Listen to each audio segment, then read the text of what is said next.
तो चलिए आज हम निकोलो मैकियावेली के जीवन, उनके काम और उनके राजनीतिक विचारों की दुनिया में गहराई से उतरते हैं। देखिए, ये एक ऐसा टॉपिक है जो एग्जाम्स के लिए आप जानते हैं बहुत ही जरूरी है और आज हम इसे पूरी तरह से एक-एक करके समझेंगे। क्या आप जानते हैं, एक ऐसा थिंकर जिसने कहा राजनीति में अच्छा इंसान होना जरूरी नहीं बल्कि सफल होना जरूरी है। जी हाँ, यही वो क्रांतिकारी और कह सकते हैं विवादास्पद विचार है जो निकोलो मैकियावेली को पॉलिटिकल साइंस में सबसे अलग खड़ा करता है। तो आज हम इसी सोच की गहराइयों में उतरने वाले हैं। अब देखिए, मैकियावेली को समझना है ना, तो सबसे पहले हमें 15वीं सदी के इटली के हालात को समझना होगा। उस समय इटली एक देश नहीं था। ये 5 बड़े-बड़े सिटी स्टेट्स में बटा हुआ था: फ्लोरेंस, वेनिस, मिलान, नेपल्स और पोप के अपने राज्य। और इनमें आपस में लगातार लड़ाइयां चलती रहती थीं। ऊपर से फ्रांस, स्पेन जैसे बाहरी देश भी हमला करते रहते थे। तो आप सोचिए, इसी पॉलिटिकल अस्थिरता के माहौल में मैकियावेली का एक सपना था कि इटली एक मजबूत राजा के अंडर में एक हो जाए। और यही दर्द, यही सपना उनके सारे विचारों की नींव बना। अच्छा, अब बात करते हैं मैकियावेली की स्टडी मेथोडोलॉजी की, मतलब उनके पढ़ने पढ़ाने का तरीका। ये प्लेटो और अरस्तु जैसे पुराने विचारकों से एकदम अलग था। इसे आप कह सकते हैं एक तरह से क्लासिकल आइडियलिज्म और मैकियावेलियन रियलिज्म का टकराव। देखिए, पुराने विचारक किस पर फोकस करते थे? राज्य कैसा होना चाहिए, यानी व्हाट ऑट टू बी, है ना, एक आदर्श राज्य की कल्पना।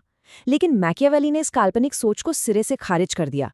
उन्होंने अपनाया यथार्थवाद या रियलिज्म, जिसका सारा फोकस इस बात पर था कि असल में क्या है, यानी व्हाट इज।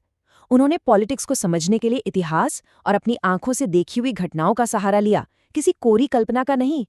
मैकियावेली के विचारों को अगर समझना हो तो उनकी 3 मेन किताबों को देखना होगा। पहली और सबसे फेमस है द प्रिंस। ये समझ लीजिए राजाओं के लिए एक तरह की हैंडबुक है कि पावर कैसे हासिल करें और उसे बनाए कैसे रखें।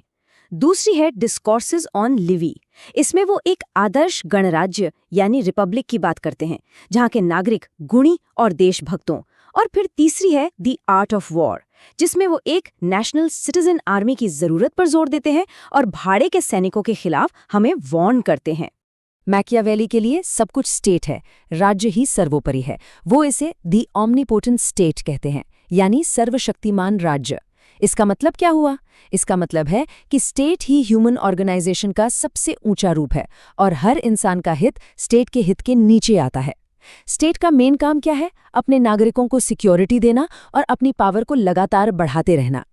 मैकियावेली ये भी मानते थे कि स्टेट किसी भी नैतिक या धार्मिक कानून से ऊपर है, मतलब उसे अपनी सुरक्षा के लिए जो भी करना पड़े वो सब सही है।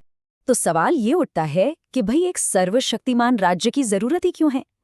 इसका जवाब मैकियावेली के यूनिवर्सल ईगोइज्म के सिद्धांत में छिपा है, यानी सार्वभौमिक स्वार्थ। उनका मानना था कि इंसान अपने नेचर से ही स्वार्थी, डरपोक और लालची होता है। उनका एक बहुत मशहूर कोट है कि इंसान अपने पिता की मौत को जल्दी भूल सकता है, लेकिन अपनी प्रॉपर्टी के नुकसान को नहीं। तो इसी स्वार्थी नेचर की वजह से समाज में कियोस फैलता है, अराजकता फैलती है। और इसी अराजकता को कंट्रोल करने के लिए एक निरंकुश शासक, एक एब्सोल्यूट प्रिंस की जरूरत पड़ती है, जो बल और भय दोनों का इस्तेमाल कर सके। और यहीं पर आता है मैकियावेली का सबसे कंट्रोवर्शियल आइडिया, नैतिकता और राजनीति का अलगाव।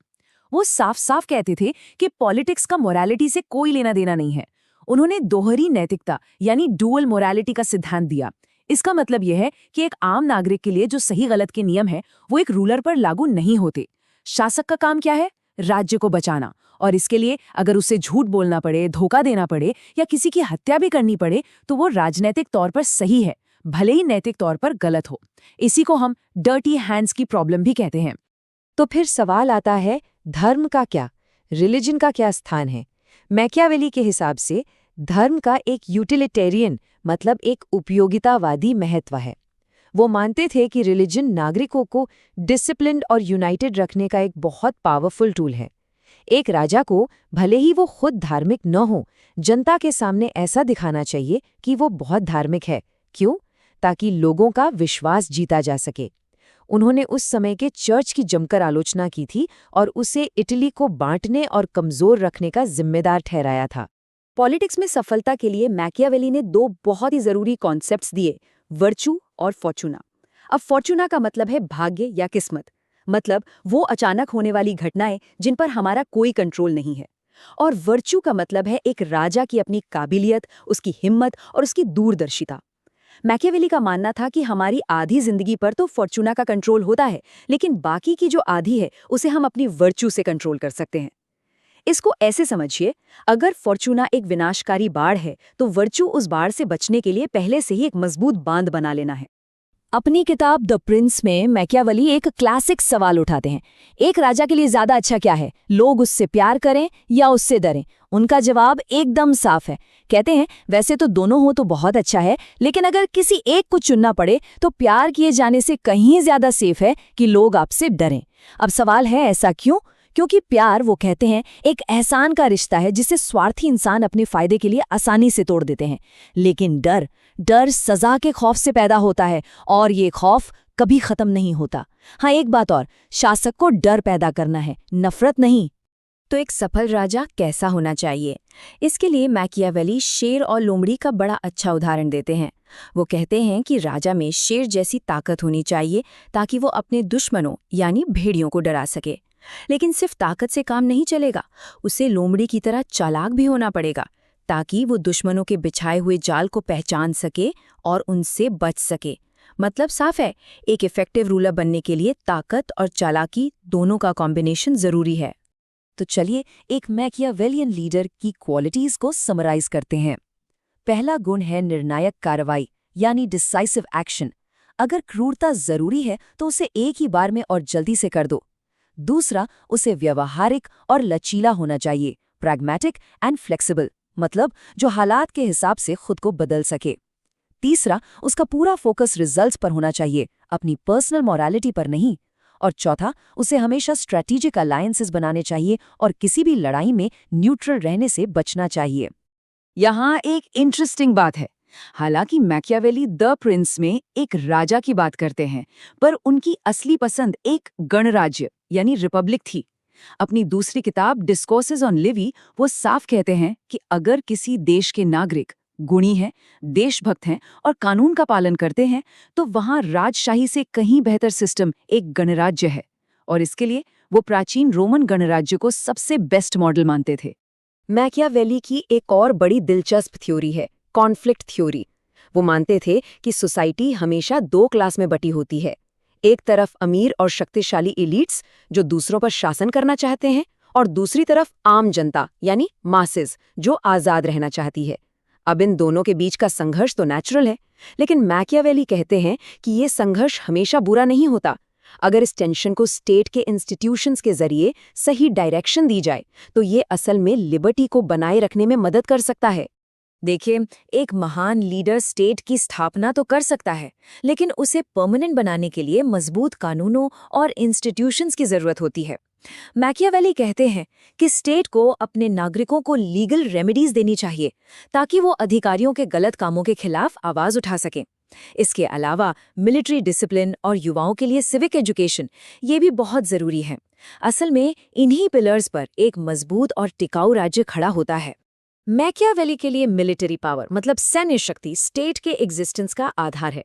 वो साफ कहते थे कि बिना हथियारों के डिप्लोमेसी बेकार है, और उन्होंने भाड़े के सैनिकों यानी मर्सनरीज का बहुत कड़ा विरोध किया। उनका मानना था कि ये सैनिक भरोसे के लायक नहीं होते, अनुशासनहीन और खतरनाक होते हैं। तो इसकी जगह उन्होंने किसकी वकालत की? एक नागरिक सेना की, एक सिटीजन आर्मी की, जो अपने देश के प्रति वफादार नागरिकों से बनी हो। तो इन सारे विचारों का, इन सारी बातों का आखिरी लक्ष्य क्या था? वो था इटली का एकीकरण। द प्रिंस का जो आखिरी चैप्टर है वो इटली को बर्बर यानी विदेशी ताकतों से आज़ाद कराने की एक बहुत ही इमोशनल अपील है। वो इटली के मामलों में फ्रांस और स्पेन के दखल से सख्त नफरत करते थे। और जानते हैं, इसी वजह से कई लोग मैकियावेली को इतालवी राष्ट्रवाद का जनक भी मानते हैं, क्योंकि उन्होंने ही एक नेशन स्टेट की पहली झलक पेश की थी। अब जाहिर सी बात है, इतने क्रांतिकारी विचारों की आलोचना तो होनी ही थी। मैकियावेली को इतिहास में शैतान का शिष्य तक कहा गया है कि वो तानाशाही और बुराई को बढ़ावा देते हैं। क्रिटिक्स का कहना है कि उन्होंने ह्यूमन नेचर का एक बहुत ही नैरो व्यू पेश किया और इंसान के सहयोगी और प्रेमपूर्ण स्वभाव को पूरी तरह नजरअंदाज कर दिया। कुछ स्कॉलर्स ये भी मानते हैं कि उनके विचार सिर्फ 16वीं सदी के इटली के लिए रेलेवेंट थे, हर जगह और हर समय के लिए नहीं। लेकिन इन क्रिटिसिज्म्स के बावजूद मैकियावेली की लेगेसी बहुत बड़ी है। आज भी आप देखिए मॉडर्न इंटरनेशनल रिलेशंस और फॉरेन पॉलिसी में उनके सिद्धांत लागू होते हुए दिखते हैं। दुनिया भर के लीडर्स उनसे प्रैक्टिकलिटी और क्राइसिस मैनेजमेंट सीखते हैं। पर उनकी सबसे बड़ी देन क्या है? वो ये है कि उन्होंने पॉलिटिक्स को धर्म और नैतिकता से अलग करके एक इंडिपेंडेंट सब्जेक्ट बनाया, और इसीलिए उन्हें बिना किसी विवाद के आधुनिक राजनीति विज्ञान का जनक कहा जाता है। तो चलिए एग्जाम के लिए कुछ कीवर्ड्स को जल्दी से रिवाइज कर लेते हैं। पहला, स्टेटक्राफ्ट यानी राज्य चलाने की प्रैक्टिकल आर्ट। यूनिवर्सल ईगोइज्म मतलब इंसान का फंडामेंटली स्वार्थी स्वभाव। एम्पिरिकल रियलिज्म यानी जो है उस पर ध्यान देना, न कि जो होना चाहिए उस पर। वर्च्यू और फॉर्चूना यानी राजा का स्किल वर्सेस अनकंट्रोल्ड भाग्य। The lion and the fox यानी ताकत और चालाकी का कॉम्बिनेशन। और ड्यूअल मोरालिटी यानी राजा और आम नागरिक के लिए अलग अलग नैतिक नियम। Thank you for watching. Like, subscribe for more videos.